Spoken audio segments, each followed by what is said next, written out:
আল্লাহর হাবিব বললেন, কাফা বিল মার'i ইসমান আন ইউদাইয়্যা মান ইয়াকুতু। আল্লাহর হাবিব বললেন, আল্লাহর কাছে গুনাহগার হিসেবে সাব্যস্ত হওয়ার জন্য ওটাই যথেষ্ট। কি? আন ইউদাইয়্যা মান ইয়াকুতু, যে ব্যক্তি তার পরিবারকে অবহেলা করে, হক আদায় করে না, পরিবারকে অবহেলা করে, হক আদায় করে না, এরকম মানুষ আল্লাহর কাছে গুনাহগার হিসেবে সাব্যস্ত হবে, গুনাহগার হিসেবে কিয়ামতের মাঠে দণ্ডায়মান হবে। সবাই বলুন নাউজুবিল্লাহ। গুনাহগার হয়ে কিয়ামতের মাঠে উঠবে যে তার পরিবারের হক আদায় করে না। এক দল আছি আমরা এইরকম, আর এক দল আছি টেনে টুনে সব আনি একদম পরিবারকে বুঝাই দিছি, আর কারো দিকে দৃষ্টিপাত নাই। মসজিদ, মাদ্রাসা, মা বাবা, আত্মীয় স্বজন, কোনো দিকে দৃষ্টিপাত নাই, যা আছে টেনে টুনে সব বউরে গছাই দিছি। এইরকম বহু মানুষ এমন হয়েছে যে বৃদ্ধ বয়সে পরিবার তাকে রাস্তায় ফেলে দিয়েছে। আলকরণের একটা মানুষ এদিন সামাজিক যোগাযোগ মাধ্যমে পেলাম, সেই কুয়েতে গিয়ে বহু টাকা পয়সা ইনকাম করেছে, স্ত্রীকে একাকীভাবে পরিবার ছাড়া বিয়ে করেছে, সেই জন্য ঘর থেকে তাকে বিতাড়িত করেছে। পরে বাইরে গিয়ে অনেক টাকা পয়সা ইনকাম করেছে, সবগুলা স্ত্রীর নামে দিয়েছে, বাড়ি তাড়ি টাকা পয়সা সব স্ত্রীকে দিয়ে দিয়েছে। বৃদ্ধ বয়সে স্ত্রী সবগুলা বিক্রি করে দিয়ে আরেক জায়গায় চলে গেছে, সেই রাস্তায় ববগুড়ে হয়ে জীবন যাপন করে সেই মারা গিয়েছে। সবাই বলো নাউজুবিল্লাহ। এইরকম বহু বাস্তব ঘটনা আছে না? বহু বাস্তব ঘটনা আছে। কোরআন ও সুন্নাহর মধ্যে এই জন্য প্রত্যেক মানুষকে ব্যালেন্স করে চলার জন্য বলেছেন, সব কিছু জাট করে দিয়ে দেওয়ার জন্য বলে নাই। এগুলা কি? এগুলা দায়ুসের কাজ। এদেরকে হাদিসের ভাষায় কি বলা হয়? দায়ুস বলা হয়। আল্লাহর হাবিব বলেছেন, আদ-দায়ুসু লা ইয়াদখুলুল জান্নাহ, দায়ুস জান্নাতে যাবে না। ব্যালেন্স করে দিয়েছেন কোরআন ও সুন্নাহর মধ্যে সব কিছু। স্বামীর কাছে থাকলে সেটা স্ত্রী পাবে না, ফরয়েজ অনুযায়ী সন্তানরা পাবে না, তো আমার সবগুলা কেন তারা দিয়ে দিতে হবে? এটা কোরআন হাদিস এটা বলে না। এরকম বহু মানুষ, এই এলাকার একটা মানুষ আছে, কিছুদিন আগে কিডনি রোগে মারা গেছে এই স্কুলগুলিতে, তারও এই অবস্থা হয়েছে। স্ত্রী মেয়ে সবাই ফেলে চলে গেছে, তো এই পরে মানুষ থেকে ভিক্ষা করে জীবন যাপন করছে, পরে আর কিছু নাই, এই অবস্থার মধ্যে কবরে চলে গেছে। সবাই বলুন নাউজুবিল্লাহ। সেই জন্য আল্লাহর হাবিব সাল্লাল্লাহু আলাইহি ওয়াসাল্লাম মানুষকে যার হক তাকে দেওয়ার জন্য বলেছেন। মায়ের হক মাকে দিতে হবে, স্ত্রীর হক স্ত্রীকে দিতে হবে, ব্যালেন্স করে জীবন যাপন করতে হবে। আপনার সব কিছু জাট করে স্ত্রী সন্তানের নামে লিখে দেওয়ার জন্য কোরআন হাদিসে বলে নাই। ভাগ কিভাবে হবে? আপনার ইনকামের ভাগ, সম্পদের ভাগ কিভাবে হবে?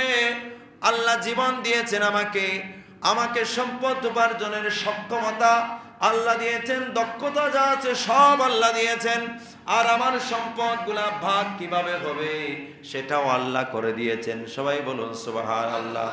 আল্লাহর সেই ভাগকে না মেনে আমি সবগুলা একজনের নামে লিখে দিলাম, আমার সবকিছু একজন দুইজনকে দিয়ে দিলাম, আমি আল্লাহর সাথে খোদার উপরে খোদদারি করলাম। সবাই বলুন নাউজুবিল্লাহ। আল্লাহর আইনকে আমি মানলাম না, আল্লাহর বিধানকে আমি মানলাম না, সেই জন্য আল্লাহ আমার উপর নারাজ হয়েছে। এই রকম বহু মানুষের জীবনে শেষ বয়সে যখন বেশি সেবা দরকার, বেশি দয়া দরকার সন্তানের, স্ত্রীর, তখন কেউ পাশে থাকে না, ববগুড়ে হয়ে জীবন যাপন করে দুনিয়া থেকে চলে গেছে। সবাই বলুন নাউজুবিল্লাহ। এরকম বহু মানুষ আছে, বিশেষ করে আমাদের দেশে। আর আমাদের দেশের মাশাআল্লাহ মা বোনরা অনেক সময় এমন হয় ফাঙ্গাসের মতো, আফ্রিকান মাগুর মাছের মতো, যা পাবে সব আমি খেয়ে ফেলবো, কাউরে দেব না, এরকম হয়ে যায় না?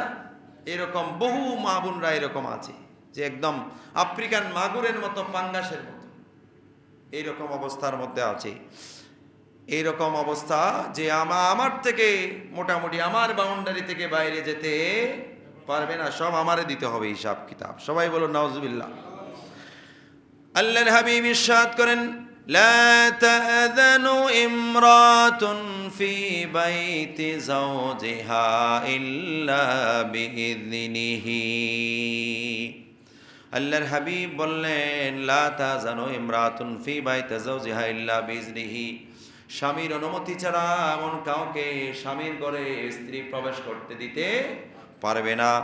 স্বামীর অনুমতি ছাড়া, মুহরিম আত্মীয় যারা আছে, আপন ভাই বোন বা আরেকজন এরকম কাছের আত্মীয় স্বজন ছাড়া অন্য কাউকে স্বামীর অনুমতি ছাড়া স্বামীর ঘরে আসতে দিতে পারবে না।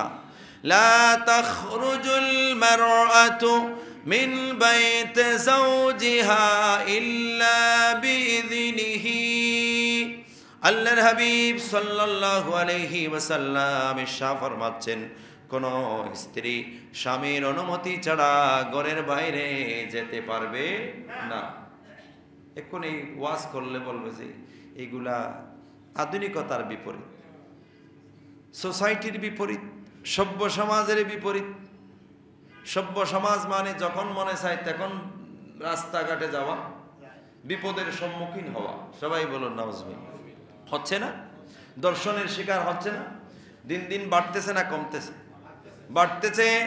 যতদিন একজন মেয়ে বাবার অধীনে থাকবে, ভাইয়ের অধীনে থাকবে, বাবার অনুমতি নিয়ে ভাইয়ের অনুমতি নিয়ে ঘর থেকে বের হবে, আর বাবা ভাইয়ের বিয়ে শাদীর পরে স্বামীর অধীনে যতদিন থাকবে স্বামীর অনুমতি নিয়ে ঘর থেকে বের হবে। এটা ইসলামের ব্যবস্থা, ক্ষতি করার জন্য নয়। একজন মা বোনকে সর্বোচ্চ নিরাপত্তা দেওয়ার জন্য ইসলাম এই বিধান ফিট করে দিয়েছেন। সবাই বলুন সুবহানাল্লাহ। আধুনিক সমাজ ব্যবস্থা বলছে নয়, এই বিধান ঠিক নাই, এটা সভ্য সমাজের, আধুনিক সমাজের বিপরীত। এটা করলে নারীর স্বাধীনতা খর্ব হয়। রামপন্থীরা বলবে নারীর স্বাধীনতা খর্ব হয়, নারীর স্বাধীনতা ক্ষুণ্ণ হয়।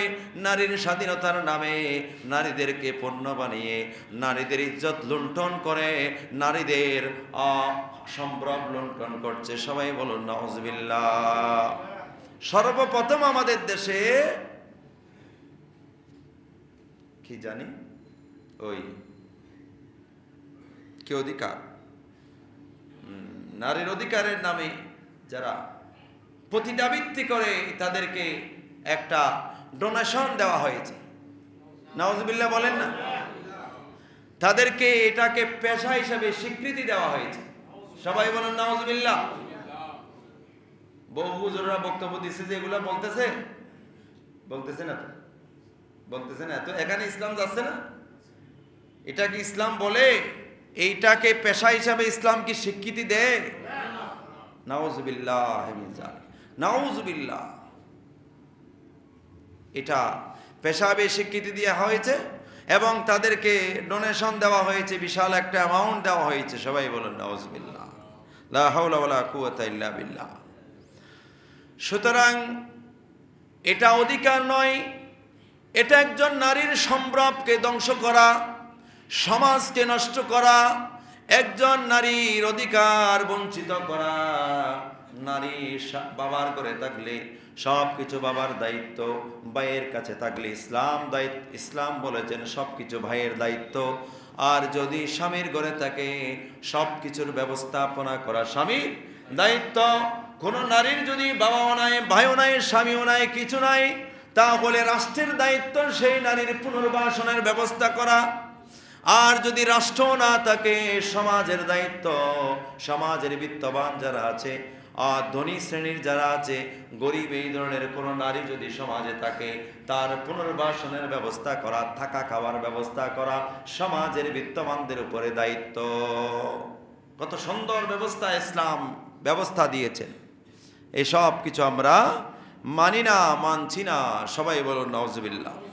قال رسول الله صلى الله عليه وسلم إذا دعا الرجل زوجته إلى فراشه فلم تأته فبات غضبانا لعنتها الملائكة حتى হাত্তা তুসবিহা। আল্লাহর হাবিব বললেন, কোন স্ত্রীকে যদি তার স্বামী আহ্বান করে, তাহলে কোনো কারণ ছাড়া যদি সেই ব্যক্তি তার স্বামীর আহ্বান ফিরিয়ে দেয়, সকাল হওয়া পর্যন্ত ওই নারীর প্রতি ফেরেশতারা লানত করবে। সবাই বলুন নাউজুবিল্লাহ। ওই নারীর প্রতি ফেরেশতারা সকাল হওয়া পর্যন্ত লানত করবে। সবাই বলুন নাউজুবিল্লাহ। নারীরা ওয়াল মারাতু রাইয়াতুন আলা বাইতি যাওজিহা, স্বামীর সংসারের সব কিছু দেখে শুনে রাখার দায়িত্ব, সন্তান সহ ঘরের যাবতীয় কিছুর। ওয়াহিয়া মাসউলাতুন আনহু, এই ব্যাপারে তাকে জিজ্ঞেস করা হবে। এই ব্যাপারে তাকে জিজ্ঞেস করা হবে। স্বামী যেমন জিজ্ঞেস করার অধিকার আছে, তেমনিভাবে এই বিষয়ে কিয়ামতের মাঠেও তাকে জিজ্ঞেস করা হবে। আল্লাহ রাব্বুল আলামিন আমাদেরকে স্ত্রীদের হক আদায় করা, স্ত্রীরাও যেন স্বামীদের হক আদায় করতে পারে, আল্লাহ তৌফিক দান করুন, আমিন।